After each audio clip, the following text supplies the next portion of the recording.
Oke, bismillahirrahmanirrahim. Kita lanjutkan pembahasan persiapan UTBK. Kita kali ini masuk ke materi tentang fungsi dan persamaan kuadrat ya. Nah, jadi ini fungsi tapi nanti lari ke persamaan kuadrat. Oke, informasi yang diberikan pertama ini. Persamaan bahwa f dengan input x kuadrat tambah 2 dikali fungsi fx sama dengan 1. Nah, oke, kalau saya tulis ulang jadi f dari x kuadrat tambah 2 dikali fx ya sama dengan 1, atau boleh kita tulis min 1 sama dengan 0. Nah, seperti ini. Nah, sekarang kita coba ganti ya, fx kuadrat itu apa. Kita punya fungsi fx-nya adalah 3x tambah 2. Nah, ketika ditanya fx kuadrat, maka tinggal ganti x-nya dengan x kuadrat. Jadi di fungsi fx ini x-nya diganti dengan x kuadrat. Maka kita punya yang tadi 3x tambah 5 menjadi 3x kuadrat tambah 5. Nah, seperti ini. Ditambah 2 kali fx. Nah, fx-nya itu adalah 3x tambah 5. Nah, dikurang 1 sama dengan 0.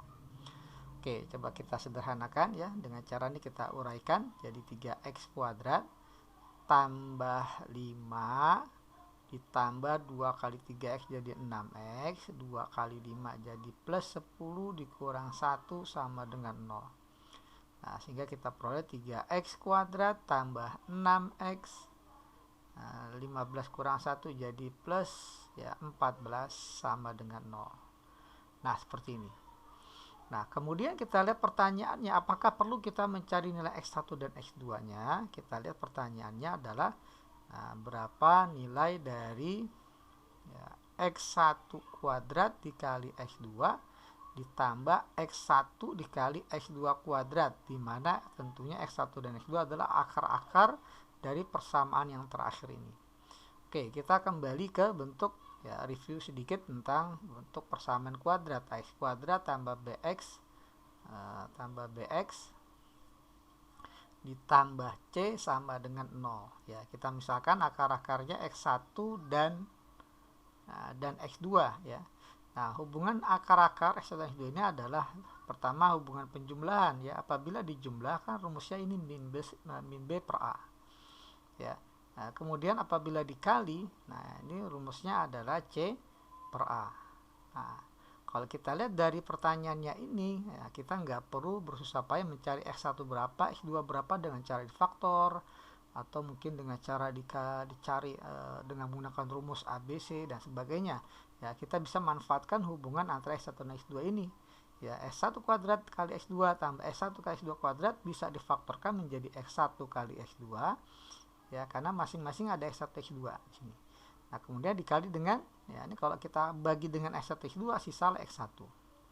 Tambah ini kalau kita bagi dengan x1 kali x2, karena sudah kita keluarkan, maka kita bagi dengan x1 x2, maka sisanya adalah x2. Nah, seperti ini. Jadi bentuk yang ditanya ini bisa disederhanakan jadi seperti ini. Ya, kalau kita uraikan kembali, ya, jadilah seperti yang ditanya. Ya.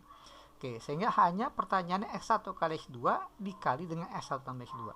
Nah, dari soal ini x1 kali x2-nya ya, x1 kali x2-nya kan C per A, berarti C-nya 14, A-nya 3.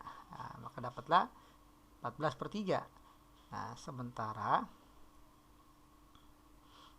x1 tambah x2-nya ini min B per A, min B, min 6, B-nya 6, A-nya 3. Nah, maka sama dengan minus 2.